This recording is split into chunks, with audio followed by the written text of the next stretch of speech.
What's up, you guys? Sean Ross Sapp. It is July 17th, and it is a big weekend. Fightful.com, the Fightful Wrestling podcast. We got new graphics. We got a new co-host. We got Jeremy Lambert. We got a new camera angle. I'm looking at Jeremy, but I'm not looking at you guys. How does that make you feel, Jeremy? It feels good. I can stare into your eyes and see all the love just pouring out of your brain right now. Yeah, you've got a different camera angle than me. It's much brighter, but the people can see my Kentucky piece of wood. They can see my original microphone. Damn it, I don't have any concept of direction. And they see a nice little thing of maple syrup. I'm not used to this yet. Damn, this is like when I played Time Splitters on PS2 and I got stuck on invert aim for the next 10 years.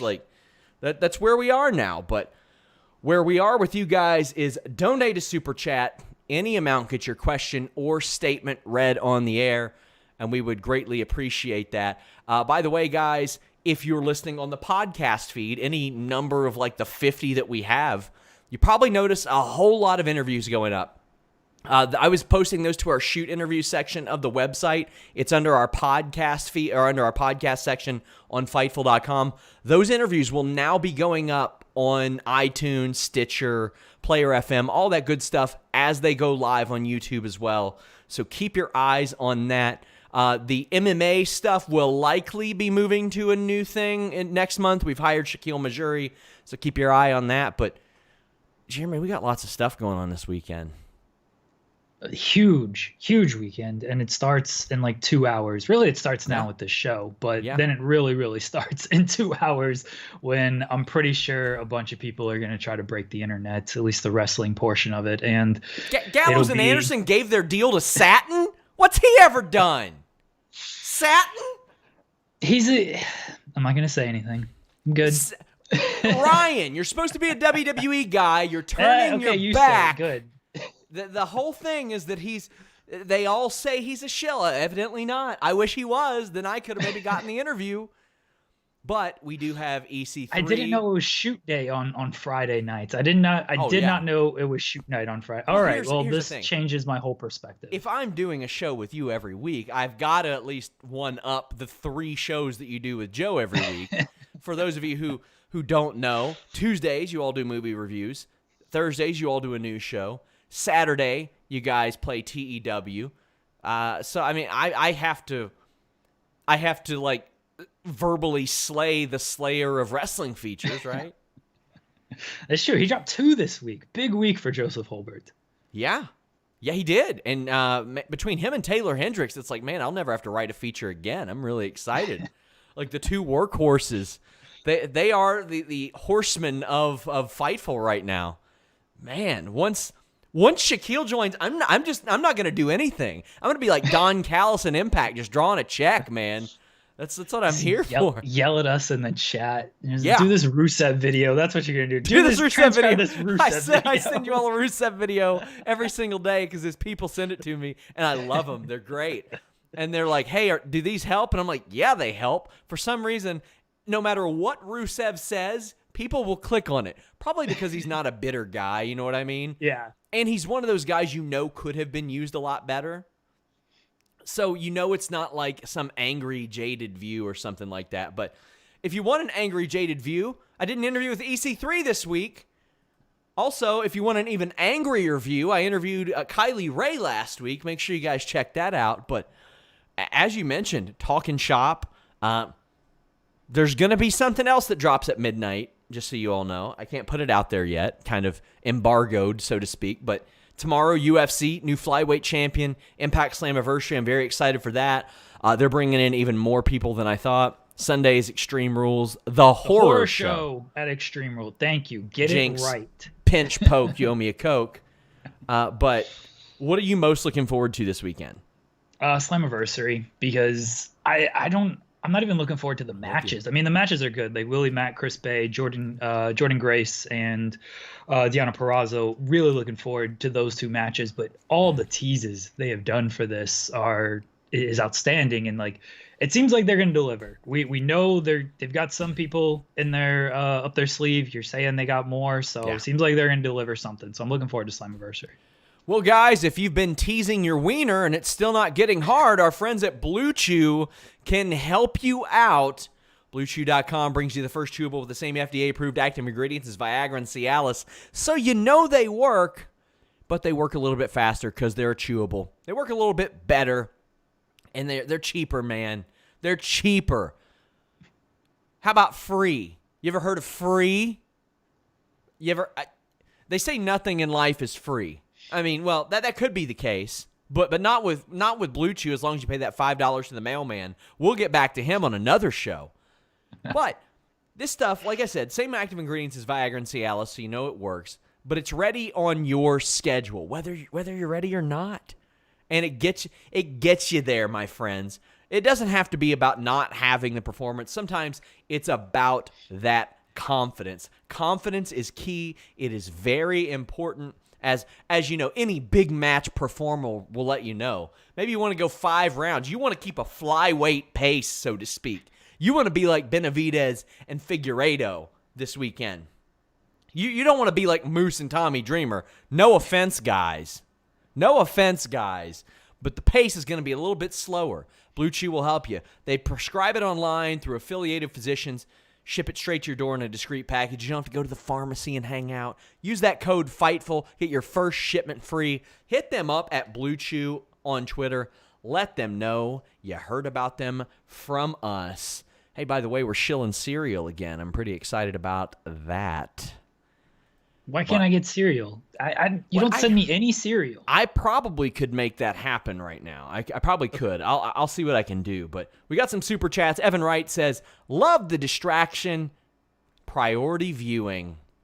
Well, it's hey, you know what? If there's anything that I like about our audience, it's that they have low standards, so they're easy to please. That's what we're here for, Jeremy.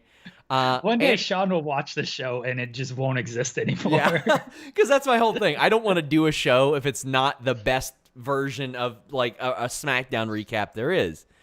Anakin says, one question for Jeremy. Which is the better album, Reputation or 1989?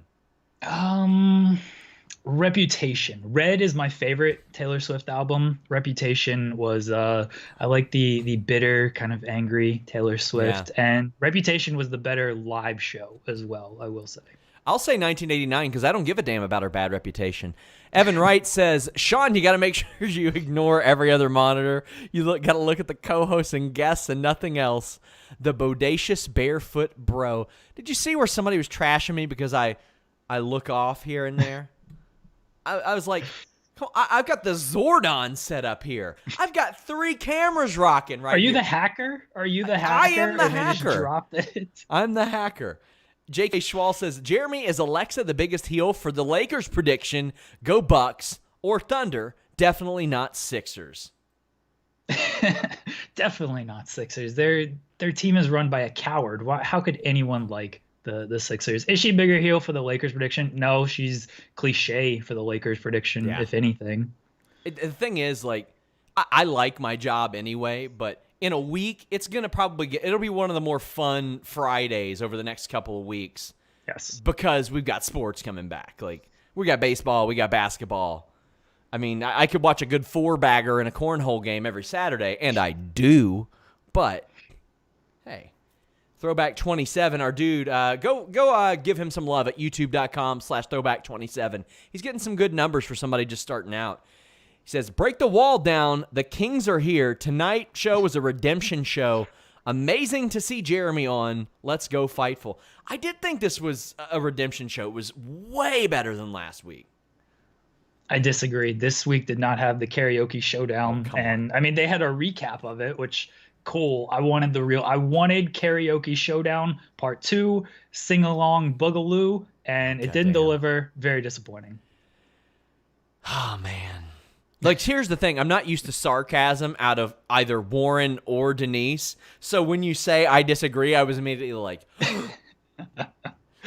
Throwback also says, Sean needs a Cincinnati Reds sign in his office while wearing a Bo Sox jersey. This show was wicked good. Only down was Hope of Evolution 2. I'm about to. I have one sitting right over there that one of our great mods, Rob Wilkins, sent me as like an office warming gift. I love it. It's like a wool banner with all the logos.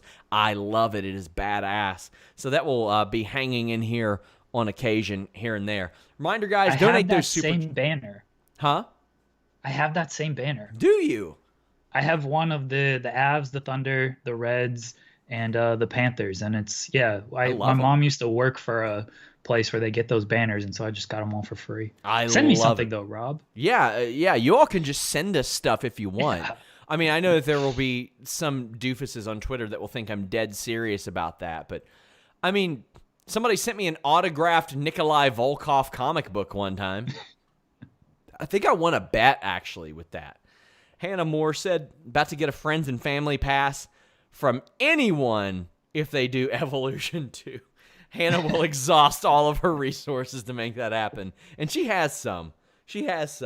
But let's get into SmackDown. We do have to talk about it. I thought it was a pretty damn good show, honestly. Within 20 minutes, it was already better than last week. But I want to ask you, Jeremy, being the sarcastic asshole that you are, were you hoping for a totally dog shit show for your first night? No, I was hoping for a good show. I would much rather review a good show with something to talk about than just have nothing to talk about. I mean, we struggle every week on the distraction to like come up with like good topics that were like, yeah, this is really interesting to us, to the point where now we're doing like retro topics and challenge ratings bits. So if it's a good show, I much prefer that. We do have some more super chats. Joseph Farley says, getting high before SmackDown was the best decision tonight. Also, that Kentucky wood piece is so dope. I need it. Well, I wish you would have said that before I did the Blue Chew segue. Thank you. I never smoke unless I'm going to sleep. But Jeremy, have you ever partaken before SmackDown? Have you ever partaken before a show that you know is going to be so bad that you feel like, I got to get through it? No, because I have to work during the shows, and so I can't always do it after the shows though. That's when yeah. That's the reason why I give people, they're like, oh, you partake on occasion, but only when you sleep. Well, yeah, I use it medicinally as possible. The rare occasion that I do. Wrestling is so crazy, like I don't want to smoke marijuana and then all of a sudden get a message in the chat, Hulk Hogan has waved his penis at traffic. Write about it. Yeah, well, good luck with that. Yeah, exactly. That's why I only do it when I feel like it's a free and clear night, and then I, make random tweets. Ball Don't Lie Worldwide says, do you think SmackDown might get canceled? No. I don't think so. They're doing all right now. I mean, the numbers aren't great, but I don't think they're anywhere close to getting canceled. Anakin JMT says, where would we even send you stuff? I could send my son to you in a handicap match with Hannah's kids against you. I think sending kids in the mail is a bad idea. Reddit told me so. I do not want like some big Fightful conspiracy theory sending kids to the mail. But fighting kids, sure, go ahead and fight kids. I mean, just The Miz loves fighting kids, Sean. I don't know if you know this, but this was revealed on Santa's Little Helper. Yeah. Okay, so I haven't watched that for sure.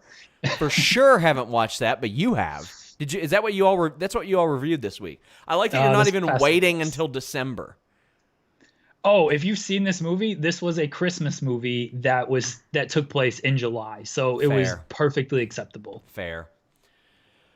Oh my gosh. And we're kind of wrapping up the super chats before SmackDown. Evan Wright says, love the AEW NXT review on Select 2. Amazing seeing the transition from these shows were even to, now that I'm sitting here thinking about it, AEW is much better.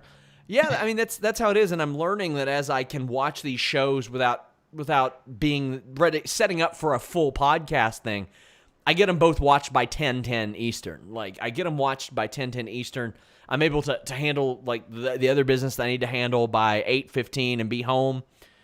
And I'm enjoying it a lot more, and I get to give you all that review on Wednesdays. But we got to review SmackDown. What the hell were these backstage promos, Jeremy? AJ, what does that even stand for? All really, I mean, it stands for arrogant jackass, apparently. Maybe. Do you know what it stands for, Sean? Do you think it stands for arrogant jackass? Alan Do you Jones? think for Oh, all right. Shoot names over here. It is Shoot Yeah. Friday, so Yeah. Apple Jacks, maybe Apple Jacks. I don't know if we've It's Alan cereal. Jones. Undertaker put it out there. It's like kayfabe now.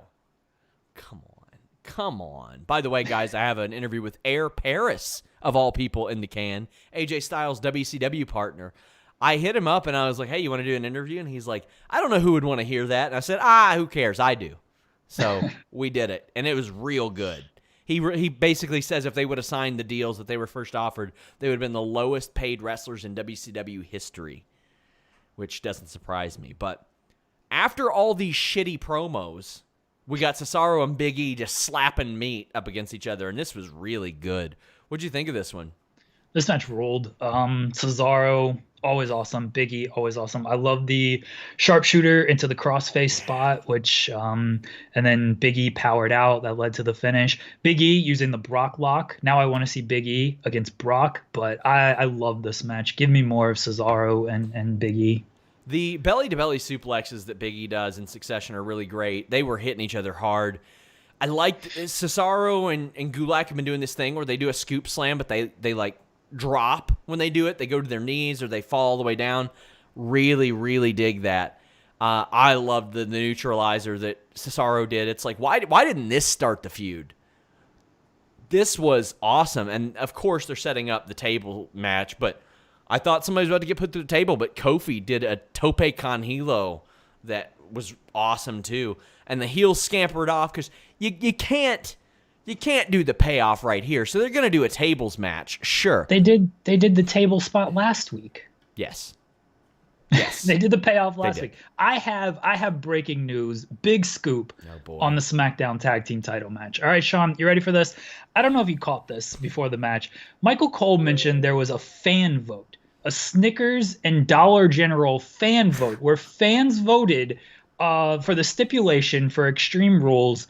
And then it came down. It was so close. This voting was so close. It came down to a tables match and a cage match. And that's why they did this match, to decide this, right?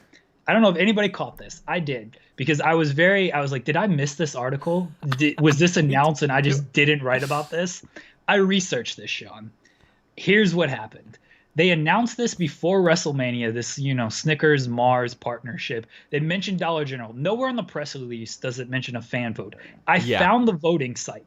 The voting lasted from March 31st to April 19th. So they did this vote that ended in April for this match in July.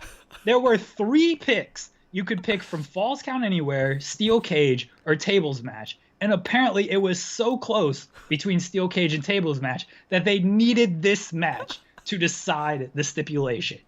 Big scoop. Everyone credit me for this scoop.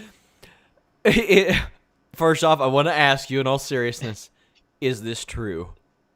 Yes. 100% true. 100% true. The fact that I don't know. I've told Jeremy this. Multiple times Jimmy Van has messaged me saying, what is Jeremy talking about? Is he serious?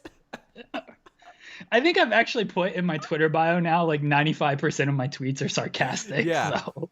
I had to throw everything I write isn't a report. You've got to put, like, not everything I say is me actually saying things. This is 100% true, though, because and it really stemmed from, I don't know when they announced this. They've never mentioned this before, and I just thought I missed like this big fan vote article. And no, I don't think they've ever talked about it once, but I did my research on this. Now, first off, I hope this is a good, to me, it should be you have to eliminate each team consecutively. Like, I want to see 2 people going through tables back to back, or make it elimination tables match. Make it where you got to put 3 people through a table. Like, I don't want just this one little table break stuff. No way. No way. Well, here it is. The biggest moment of the week. It's pissed me off, Jeremy.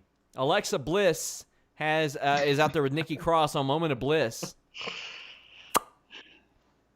Why? Why was this? What was wrong with this segment? Bailey, I love all the ingredients involved. I just want to say that. I think these 5 are incredible. Bayley and Sasha come out. Bayley yelling at the cameraman to move, and Nikki Cross saying, "Don't yell at him," was great. Bayley and Sasha cut a promo, but Asuka is the special guest. I thought she was coming out there to announce Evolution 2, Jeremy. I think a lot of people worked themselves into a shoot about Evolution 2, Chelsea Green, Mickie James. Joseph pitched me a very good Mickie James storyline that obviously we didn't get tonight and probably will never get. My expectation was that Nikki Cross was going to be the guest, so I was not disappointed that Asuka ended up being the guest. Well, they played off of that. I think a lot of people thought that it would be Nikki Cross, and she's like, "Oh, it's me." And it wasn't. It wasn't. And it was amazing. Evan Wright says, longest term booking I've ever seen from WWE. Yes. 100%. Joe Holbert, your co-host, had a great article about Nikki Cross this week. It ruled so much, and she has been awesome. She has been a call-up success story. Granted, she wasn't, because the way that this angle started, if you remember, Jeremy, is that WWE used her so little that when Alexa Bliss just noticed her, she was so happy that somebody noticed her that she became her best friend. So not a high bar there, but you get this tag match, and WWE tried to explain it. They said, "Oh, because she's got a title defense against Sasha, she can be on the show." I'm like, you all announced this brand-to-brand invitational jack shit months ago. Now, here's the funny thing. When Heyman got fired, I reached out to a bunch of people like, "Hey, is this still around?" And they were adamant that it was. They were adamant that it was still there. And they're like, "Oh, it's only four times a year. It's simple." And I said, "It's really not simple at all, the way that you all do things." And there was no mention of it tonight. None. I thought the same thing. I was like, is this part, like, are they using one of their invitational whatever things on Asuka? And yeah, the fact that they didn't mention it, it's like, all right, of course they're not going to mention that. Of course not. Yep. Just why would they? Oh my God. So the tag match is good, but I don't need to see these people wrestle all the time before they have a match. It makes it seem less special. I want to see Asuka and Sasha because I haven't seen it much. I want to see Bayley and Nikki because I haven't seen Nikki compete against the champion that much. The match was really good. Those four are amazing. Asuka gets a great hot tag. I love that she used Nikki Cross's apron attack. They dance together. And Nikki Cross rules. You can tell that she's feeling it right now. You can tell that she knows that she's really good. She does that tornado DDT, and Bayley cheats and wins with her feet on the ropes. I like the match. I just don't like that it happened, if that makes any sense. Yeah, I'm all about this Nikki Cross Asuka tag team. If Alexa turns on Nikki, like everyone's saying, let Nikki go find Asuka. If Kyrie leaves as well, let Nikki go find Asuka and let them be a tag team because they rule. Like they have really good chemistry already. The dancing stuff, they're just two kind of like weirdos in the best way possible, and coming together, it's great. And Sasha and Bayley, they're an excellent tag team. They're the best tag team in the world of all time history. The way they cut off the ring and really isolate an opponent is great. So I'm with you. I love this match. I didn't mind seeing it. Yeah, it's simple booking. Hey, we got these matches. We got these one-on-one matches this weekend. Let's do a tag team match beforehand. I didn't mind it. Bayley and Sasha are backstage bragging. They're grabbing the belts, though, slamming them together. Cheers. Nikki's doubting herself, and then Nikki just beats Bayley's ass. And then Alexa pulls her off. I thought this was fine, too. Nikki and Alexa were watching the television correctly. I was a big fan of that they were just staring directly at the television. Bayley is a scientist now. She's not a historian though, Sean, because she said, it's Nikki Cross's first time one-on-one opportunity for the title. Incorrect. On SmackDown in November 2019, Bayley put the title on the line against Nikki Cross. So Nikki Cross has had a one-on-one title shot before. You do way too much research for this show. This this is not typically what I do either. Usually during these shows, I'm writing like articles that'll go up in 3 days or something. But now that I'm doing this podcast, I'm taking notes, Sean. I appreciate I'm a professional. I appreciate professional. Have you ever listened to Michael Rappaport's podcast? No. He refuses to fact check. That's his whole gimmick. No fact checking allowed ever. Throwback 27. Check out his channel, youtube.com/throwback27. He says, when Sean says Alexa, my Amazon Echo goes off. Alexa, send Sean Ross Sapp my social security number. Let's see how many of those I get. If I get a bunch of emails from people with Amazon Echoes, he says, my hot take went down in the crapper when this segment went down. No Evolution, no mid-card title. Do you think we're getting Evolution too? No, I don't. I know people this would have been the week to announce it, right? Like I guess the week isn't technically over, but this would have been the week to do it. They pushed this 5-year anniversary of the women's Evolution thing. They had Stephanie on the bump and everybody thought, oh, it's coming there. They had Alexa tonight. Oh, it's coming there. Like maybe they'll announce it in like a cinematic movie on Sunday. Like it'll be a cinematic announcement. I think that's how they should do it. Anakin JMT saying Jeremy is proving why he deserves a raise. Technically, he's getting one by being on this show. And I'm still giving you your UFC money, even though you don't have to cover UFC anymore. So there we go. I like when people message Sean or message me and say I deserve a raise for my headlines. I agree. Tell Sean that every single day. Yeah, tell me that because I control all the money. I allocate all the money. Apparently, is what I hear.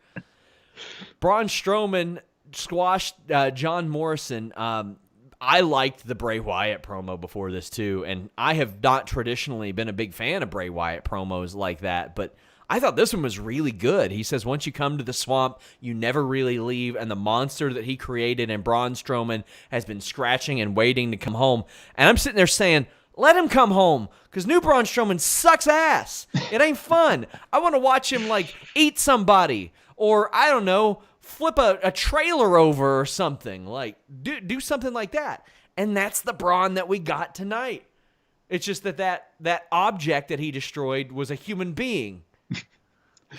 I love these Bray Wyatt segments, whether he's at the swamp or the funhouse. Bray is such a good just kind of character actor and promo that I think they always hit. The Braun yelling, I could live kind of without. Like it was fine, but he just like yelled and screamed. I was like, all right, dude. But then he killed Morrison, and I thought that was great. I loved that. And then he was sweating all over the microphone, looking like Patrick Ewing in the fourth quarter on that microphone. Sweating and spitting and drooling everywhere. It was amazing. I loved it. He used this old head and arm choke finish that he did back in the day.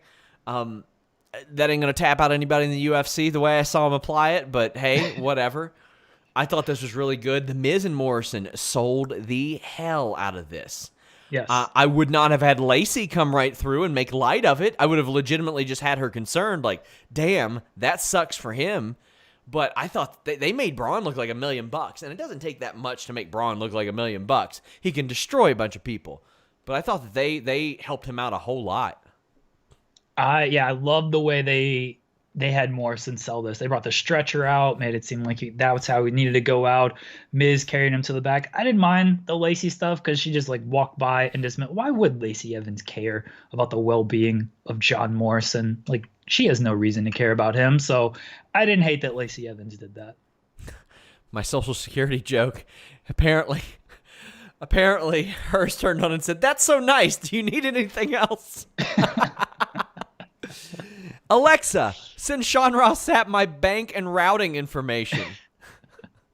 You're gonna get sued or something. Listen. I'm not doing it. It's the machines.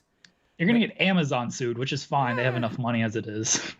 Mandy Santos says it's missing Mandy and Sonya hour. I do miss them. I mean, you can only speculate on why they're gone, but they are among the batch of people that have been gone since WWE actually decided to test human beings for COVID-19. I'm not saying they have it. I don't know any. I know one person who has it or had it, but hope they're back soon. because I hate that this keeps getting delayed. But you know what? If they wanted to hold it off towards SummerSlam, I'd be all right with that. Whatever. Anakin Save it till WrestleMania. There you go. Anakin JMT says, Miz has to fight kids because he gets yelled at by Maurice while playing video games. I had wrestlers that messaged me about that, and they're like, damn, man, I would get a divorce. And I'm like, whoa. Hold on. First off, I'm not critiquing Miz's looks or anything like that. But if you land Maurice, you just take that one on the chin and you say, you know what? I was wrong. You were right. Let's move past this amicably. What did you think when you saw Miz get yelled at by Maurice? Oh, that was amazing. I related very much to that, actually. So, look, I'm not saying divorce might be the best option. Not for Miz, definitely not. But, it happens. But I felt bad for Miz. I was like, this man just wants to play his video games, and he's out here getting yelled at by his wife. I felt terrible for him. Oh, God. Some more Alexa responses. They're just going to keep going off right now. It said, sorry, I don't have one.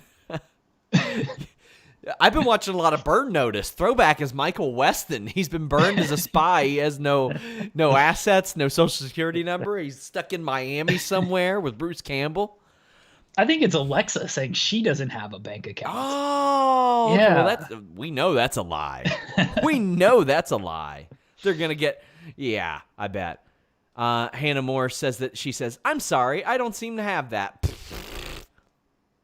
Brian Morey says, odds Otis appears in the swamp disguised as an alligator for the Money in the Bank cash-in.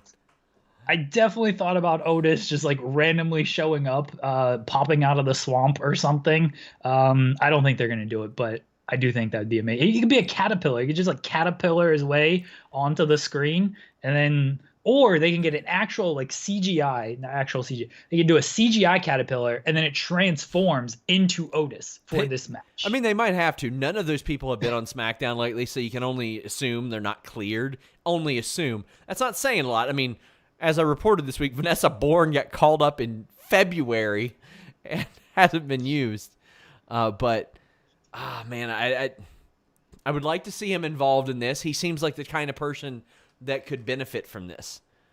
Anakin says, my Alexa is set to computer like in Star Trek, so you can say it all you want. I need to get one. Do they really make life that easier? I guess I'll find out. I don't think so. Anakin also asks, hey, why doesn't commentary or Cesaro mention that he was a part of the tag team that ended New Day's record-breaking reign? It would make him even more of a threat because he knows how to beat them. I wish they would. I mean, admittedly, WWE has been better this year, Jeremy, about rewarding people who have watched long-term. I mean, the Firefly Funhouse was nothing but that. Yeah, the Cesaro stuff, it would be nice if they mentioned it, but I don't get your expectations that high. Fair. Just don't get your expectations that high. But they did say, I guess they said like, oh, do Cesaro and Shinsuke Nakamura have New Day's number? They could have just put something in there. You know, Corey Graves could have been like, yeah, Cesaro does. He's on up, up, down, down all the time. Of course he has their number. Reminder, guys, donate a super chat. Any amount, get your question or statement read on the air.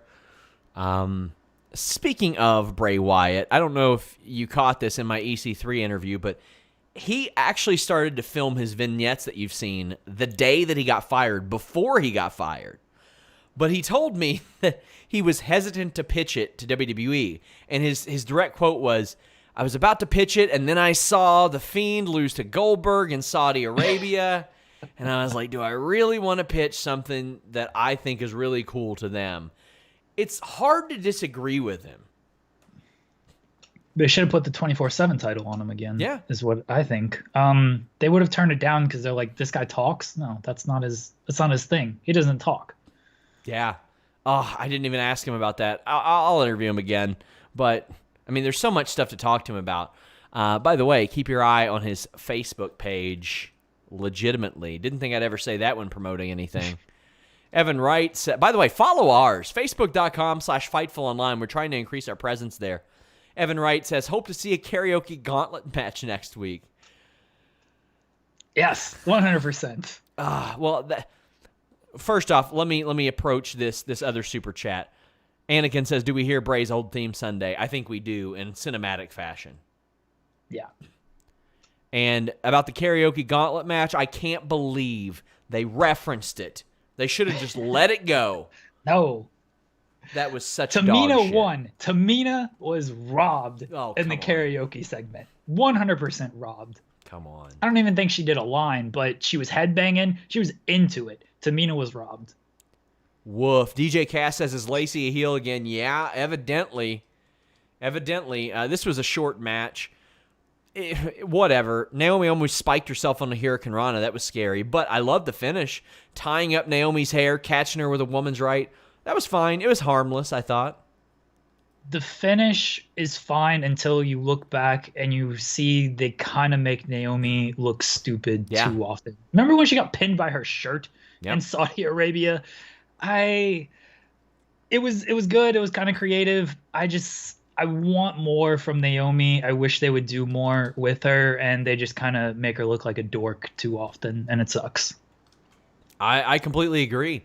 The thing is, nobody wants to root for a dumbass, and they make too many people look like dumbasses. And they're not dumb. They're not dumb. Charlie Wolf says the headlines are nice. The thumbnails are the money, brother. I love how much Carlos has started to embrace that in the last few months too. He'll find something that I'm like, oh, this is a Jeremy, and then I'll see that byline, and I'm like, Carlos. I've taught him well. I love it. I love it. Evan Wright says, I rewatched Dominion and the New Japan Cup Finals, and Kevin Kelly calling the evil heel turn was the greatest commentary of the year. Best out there right now. Hard for me to disagree with that. I am really loving Tony Schiavone, too, though. I love that Tony Schiavone is getting another crack at it after, quite frankly, people did not... I am one of those. I did not appreciate what I had in Tony Schiavone 20 years ago. But I love Kevin Kelly as well. Who's your top commentator going right now?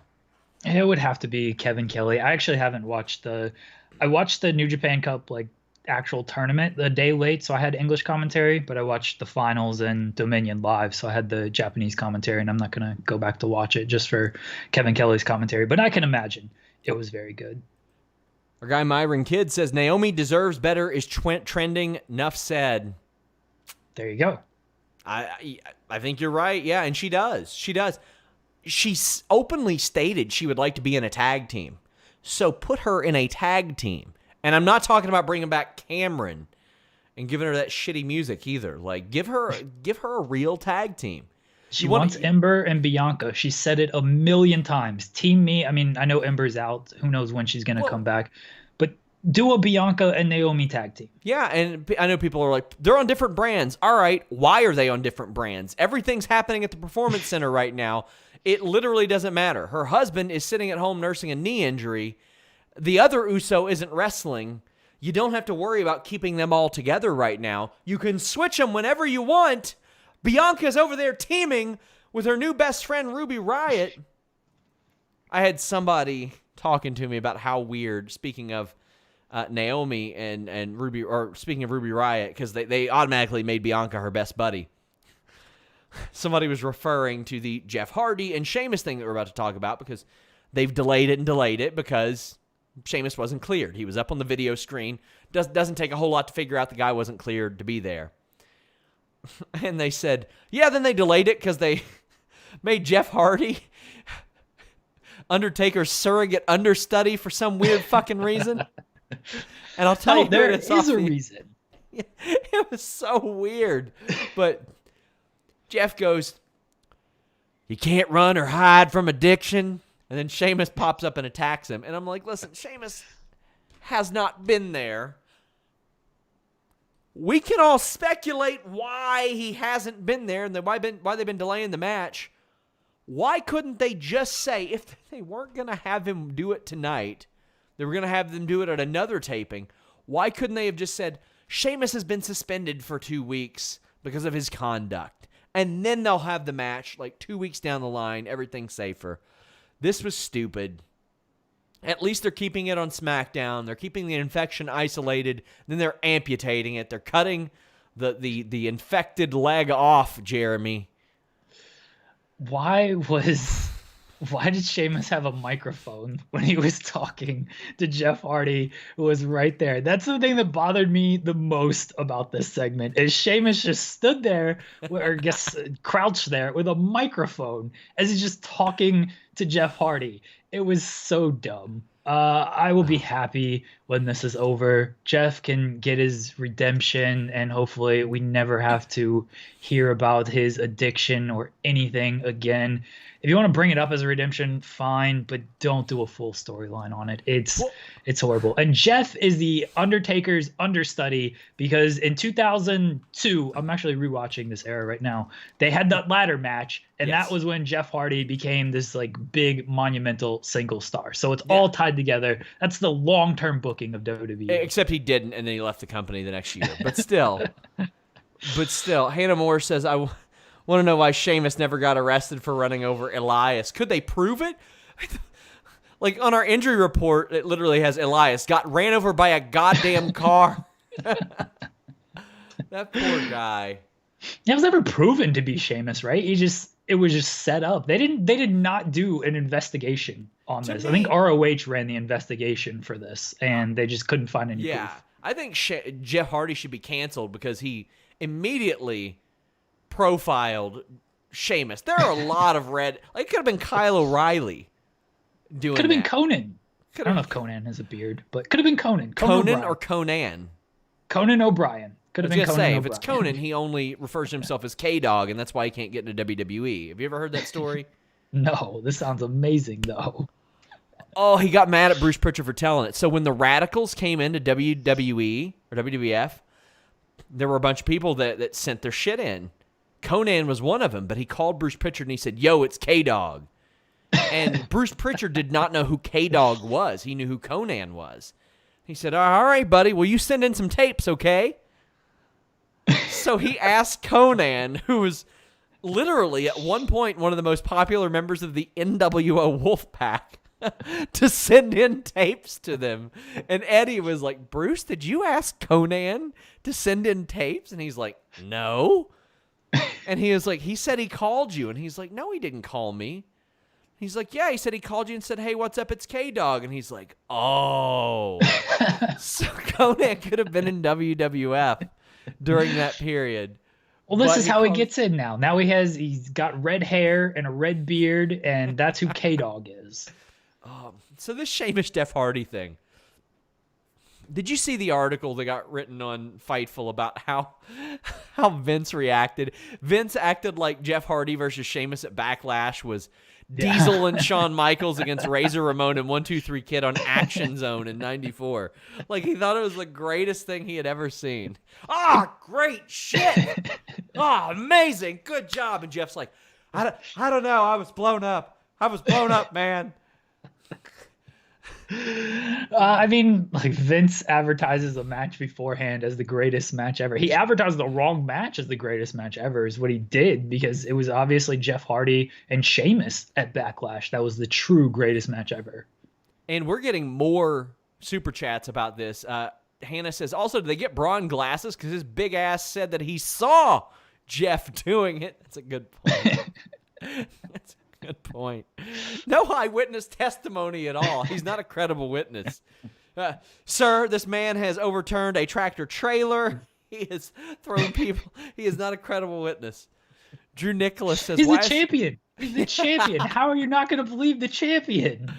Drew says, why has there been no mention of Elias since the hit and run angle? Has he decided to sit out? No, he's legitimately hurt. They use that to cover up his injury.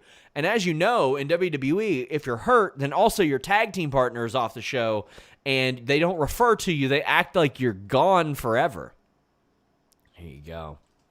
Charlie Wolf says, you said Cameron, and it made me think of every time I had to walk into the break room at work and see Funk is on a roll on Fox News this year. Nightmares. I thought I was done with him. I really did. I thought I was done with Tyrus. That theme song has been used for Cameron, Naomi, Xavier Woods, Lord Tenzai, Brodus Clay, Ernest Miller, Lamont, and get this, God at Backlash 06. What an amazing appearance by God. That's one of my favorite. That's like peak wrestling that just God comes out and Vince is like, dance. Yes. Do you know how upset I am that God was booked at Rep Arena 40 minutes from my house and I didn't go see it? Oh, you should be that. Oh, I would never live that down if I got a chance to see God live and didn't, and he was 45 minutes away and I did not go. I mean, some could say that you could see it every Sunday, no matter where you are, but I get what you mean. Nocturnal era. No, he was there. He was on that Sunday dancing, competing against Vince and Shane McMahon. That was the only time God has ever appeared that we could have seen him. I hope the day that the rapture happens and God returns. Like, what are y'all talking about? I was in Lexington in 06. Maybe if the buy rate was higher, I would have came back. They would have given me a bigger cut of the pape. Like Sean let me down in that match. I don't actually remember who won. Nocturnal Era says WWE Southpaw Wrestling is returning this summer with Season 3. And in Season 2, they even called Showdown in the Swamp. Make of this what you will. To me, without Gallows and Anderson, Yeah. Anakin says the fact that Jeff hasn't even had his court date for his DWI means he's not even past the consequences yet, and WWE wants to throw it in his face. That was a concern. Quite frankly, had a bit of a discussion with his brother about this. It ain't okay for them to do that. Ain't okay for them to do that. Yeah, Matt put out there that like it's unnecessary pressure on him. And now his date's pushed back to September. It's, it's supposed to be like way earlier this year, but COVID and North Carolina can't do anything right anyway. So it's like September now. I agree. Evan Wright says, with which WWE did more stuff with hurt people? AEW does it wonderfully with Britt Baker. Yeah, they've knocked it out of the park. She's gotten way more over. And that's the thing. Like, when we saw Britt Baker get hurt, we kind of could tell already, like, she was going to get more over not wrestling. Yeah. And that helped with Austin, too. I mean, it didn't help. Him getting hurt didn't help. It rid us of more years of him. Also, can't wait for the amazing pop Elias gets when he beats down best heel in the business, Baron Corbin. Thanks, Bruce. Oh, boy. Throwback 27 says, damage car, check. Broken glasses, check. Beat up a bartender, check. This is why we can't have nice things. Stop these segments, get in the ring. They're not even getting in the ring. They're going to bar fight. Yeah. I'm looking forward to that, though. I don't know if it's going to be cinematic, but did you ever bar fight? I think it's like the No Mercy games. They were great to do the bar fight matches. Fun fact, there are actual clips of me in a bar fight on YouTube. Somewhere. Okay, well, now I've got to research this. I don't think you'd be able to find it, but I might send you a link and tell you the story. Okay. It was pretty funny. It was pretty hilarious. Throwback says, Riddle versus Styles is like Shamrock versus The Rock. These guys can kick some ass. Well, the good thing that it isn't like Shamrock and Rock is that nobody gave each other CTE with a chair shot because Shamrock and Rock were cracking each other. But me and Throwback covered that for a retro review on Select next month. He says, those guys can and do kick ass. The only difference is no one used a band stage to destroy someone, but both were for the IC title. Let's go ahead and talk about this. This was a good match, as you could expect. Shorter than I expected. I love that Riddle's like, man, I'm going to use go to sleeps and power bombs and knees and all that. I love the Styles inverted power bomb. I love the calf crusher into the Bromission. And I like the clean win. Win him in the ring, lose him in the ring. I like that. I don't like Baron Corbin cutting pointless promos. Daniel cutting him from his yard, sure. I like this match. I thought Daniel Bryan was training Matt Riddle via Zoom. I thought that's what he was alluding to there. I know Riddle was hitting pads with Gulak. We had a mini catch point reunion there. I was waiting for Ninja Malcolm Bivens to walk through the screen there to really hammer home the catch point stuff. The match was great.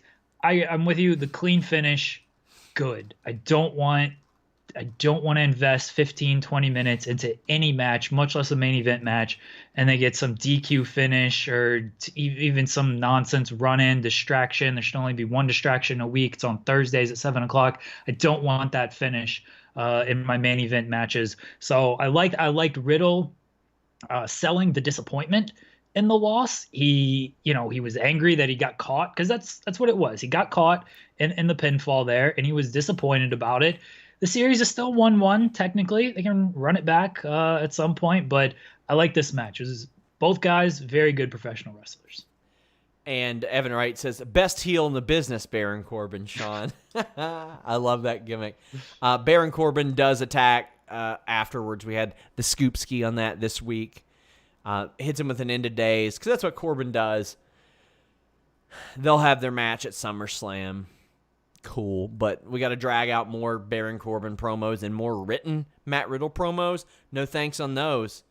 Anakin says, Jeremy, if Sean sends you the link, post it to Select with your show notes. Oh, boy. Anakin says, Sean, where are these videos? I'm not going to show you all the videos. I might tell the story. Rob says, I found the bar fight video. Google, watch Ball fan in a bar fight. Well, you got the only two right here. Thought we were getting an AJ face turn. I think it should happen too. Where are you on AJ as a face? Do you think that would work right now? I liked him as kind of the subtle, what's he going to do? He showed respect to Riddle. Cool. And then he was like, this isn't my fight anymore. Like, I beat this guy. I can walk away. So I'm fine with the layer. Hashtag layers, Sean. Very fine with the layers on that. We're going to make some picks, some quick picks, so to speak, because we haven't gotten them from you yet. We'll do Slammiversary and Extreme Rules, and, man, these cards both look very good. Evan Wright says, the Bodacious Barefoot Bro. Oh, God. God. Open challenge, the Rascals versus TBA. Personally, I think, first off, whoever updated our events section put Dez and Dez as the Rascals. That would be a neat trick. The Rascals got so high they learned how to clone. I think it'll be Motor City Machine Guns, and I think the Motor City Machine Guns will win. Eric Young and A1. And Eric Young and A1 will win. The thing I've been pitching is that I do want Eric Young and ODB to just wander onto this show with the Knockouts championships, the tag championships, as if they've never lost them, and then lose them at the tapings. Moose versus Tommy Dreamer for the TNA championship. Moose is going to win this match. He's going to win this match. They're not paying him six figures to lose to Tommy Dreamer. But what do you think? Moose will win. Impact Knockouts #1 contender gauntlet match. Taya, Kiera, Susie, Rosemary, Nevaeh, Tasha Steelz, Kylie Ray, Alicia, Havoc, Kimberly, or Madison Rayne. Who you got? I think Kylie or Taya Valkyrie. I think it's going to be Taya too. I think it should be Kylie. Willie Mack versus Chris Bay. I am most excited for this, honestly. I think they do the title switch and Chris Bay wins. I hope they don't do like any Johnny Swinger shenanigans. I hope Chris Bay just wins outright. Yeah, I mean, I said it on Twitter a while back. He's been in WWE, WCW, TNA. Impact has used Johnny Swinger best, but I don't need him near this match. Yeah. The North defend their tag team championships against Callahan and Shamrock. I got the North winning here. Shamrock and Callahan will do their own thing, I think. I hope that's where they go with it. I could see them going with Shamrock and Callahan for some reason because they're big stars in Impact. Jordan Grace versus Deonna Purrazzo. I got Jordan winning this because Deonna doesn't have a contract. Well, then that, I guess, makes it easy that Jordan will probably win this. If Jordan wins, then Kylie Ray maybe makes more sense as the challenger. Ace Austin, Eddie Edwards, Trey Miguel, and TBA for the Impact World Championship. I think TBA will probably be EC3, and I think he'll probably win it. Now, I got to be straight up honest. He didn't tell me where he was going. He told me something that he was doing at midnight, but didn't tell me where he was going. I think it'll be Ace Austin or TBA. TBA will win. TBA is undefeated. I think it's EC3 as well. Eddie Edwards. I don't know if he hinted, but he said he would like it to be EC3. They seem like they're close friends, so maybe spoiled something there. But TBA is who I'm going with. Extreme Rules, the horror show. Apollo Crews The horror defends. show at Extreme Rules, Sean. My bad. Apollo Crews versus MVP United States Championship. That's got to be Apollo, right? But he hasn't even been on the show for weeks, so I don't doubt that they'll just be like, do something that delays this match. He wasn't on the show last week, was he? No. If Apollo is there, I assume he's keeping the title, but we'll see. They should put the title on Lashley, though. Rollins, Mysterio, eye for an eye. I think that Mysterio should win this. Rollins should be this leader that actually doesn't win. So you're going to have Seth Rollins lose an eye? Like, is he going to do the eye patch gimmick? God damn, yeah, of course he will. I think Seth Rollins should lose. Actually, this is what Joe pitched, and I love it. Ray should lose, get his eye removed. Dominic should undergo an eye transplant, give it to Ray, and Dominic should wrestle his whole career with the eye patch. And Now that's his career. We know better. Ray's going to go to Colombia, get some stem cells stabbed into his eyeballs, and then he'll come back and he'll have like 20/10 vision. Even better. Yeah. New Day versus Cesaro and Nakamura, SmackDown Tag Team Championships. This is a tables match. I think New Day win. I think they do the switch and Nakamura and Cesaro win. Well, I mean, it's been a 6-month build now, based on your research. Yes, it has. The stipulation was announced in March. A swamp fight, Bray Wyatt, Braun Strowman. Do you think that because the title isn't on the line, Bray can win, or do you think that Bray just won't win and they'll have to bring in the Fiend? I thought that Bray was just going to win because the title wasn't on the line, but then Braun conquered. I don't even know how you win. Like, how do you win this match? Like, well, it's a promotion for Battleground, so they get eaten by a gator. Look, if Braun doesn't like elbow the gator Happy Gilmore style, then I don't know what they're doing in this match. I think Bray wins, and then that leads to the Fiend, because Braun said if he wins, then there will be no Fiend. But I guess Braun could be wrong. Alexa Bliss, who was 0 for 1 in her predictions, predicted Braun Strowman. Make of that what you will. They should recreate that viral clip of the guy elbow dropping the alligator to save his friends. Oh, man. Bayley versus Nikki Cross. Bayley is very clearly winning this one. Yes, I think Bayley is winning.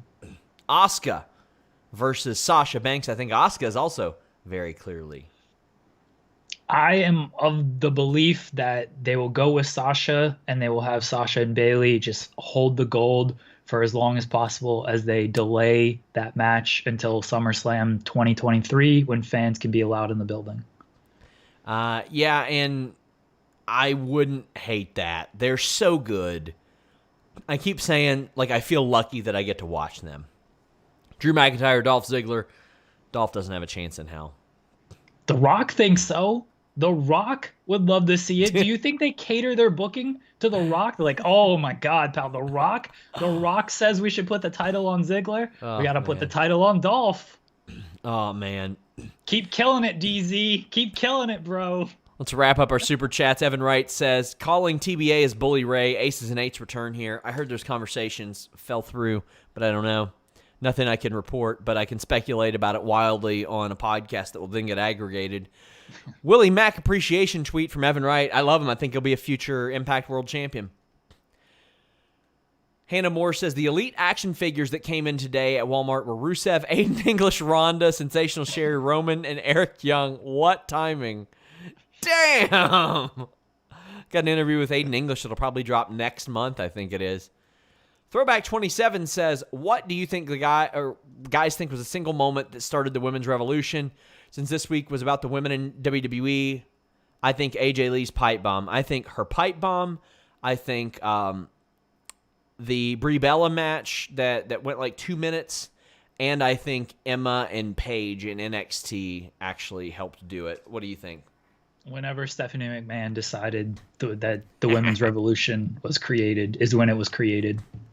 Throwback 27 says, gonna miss the idea of SummerSlam in Boston. I'm gonna miss the idea of anywhere, any shows anywhere, honestly. Yeah. Anakin says, how long will Impact have the TNA title with the Impact title also? Quite frankly, the most buzz they've got in the last couple of years has been them reviving the TNA name. If they're going to bring in Eric Young, and I think they're bringing in Motor City Machine Guns, and they've got Moose there who was in TNA and EC3 and Aces and Eights, I think they should go for it. I don't know if they should do Invasion, so to speak, but TNA versus Impact sounds like as much buzz as they can possibly get. Yeah, they can do that.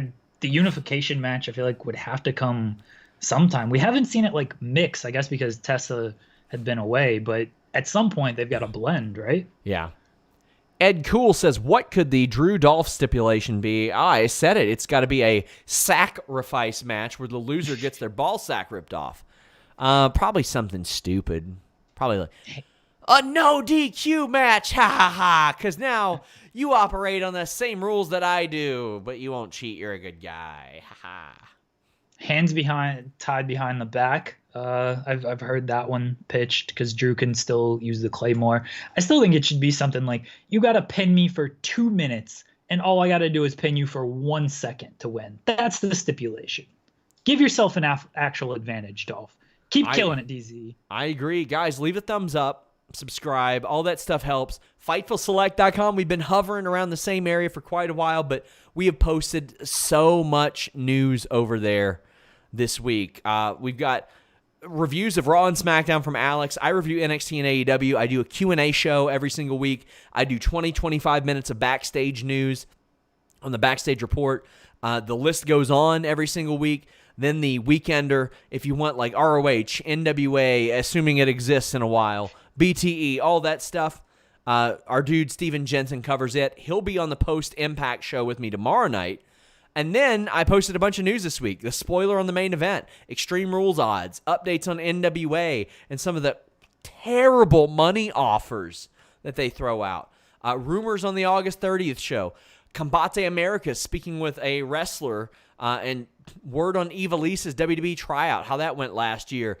Impact passing on her. WWE COVID news. Another WWE call-up was revealed. The WWE schedule. EC3 talking about his future. We have exclusive news up there every single day on Fightful Select. I'm very proud of how that has all unfolded. And pretty soon we will have completely incoherent show notes from SmackDown, as if mine weren't bad enough. We'll put those on the lower tier for you. Mine are on the $10 tier. Jeremy's will be on the $5. But tell the people, Jeremy, about what you do here. If you go to Fightful.com, my name appears somewhere on the website, on some page on the website. I'm sure you can. Lots of them. Yeah. The thing that I take the most enjoyment out of is the distraction every Thursday, 7 o'clock. Well, you go to hell too, Jeremy. Thanks. You make me watch SmackDown and take notes. Take notes like a professional. Joe Holbert and I, you can follow him, Joe Holbert 5 on Twitter. We sometimes talk wrestling. We get off track a lot. That's why it's called The Distraction. Yeah. Tuesdays, we review movies starring wrestlers. Sean, we reviewed Santa's Little Helper last week. It is a monumental week next week. Money Plane is getting reviewed next week. I could not wait for this. Money Plane. And Saturdays, we play TEW if you want to listen to us and watch us fantasy book, kind of modern day WWE with a twist.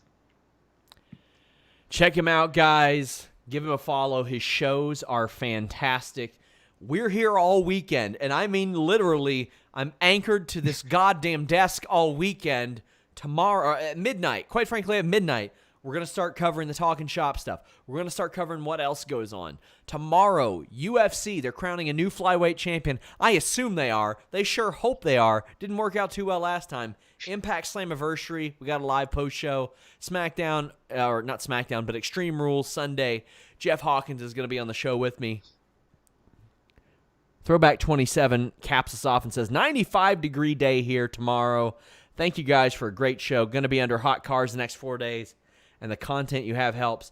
Hey, check them out. YouTube.com/throwback27. And Evan Wright says, DX Racer, Sean. Look it up. I don't know what the hell that means. Until next time, guys, we're out.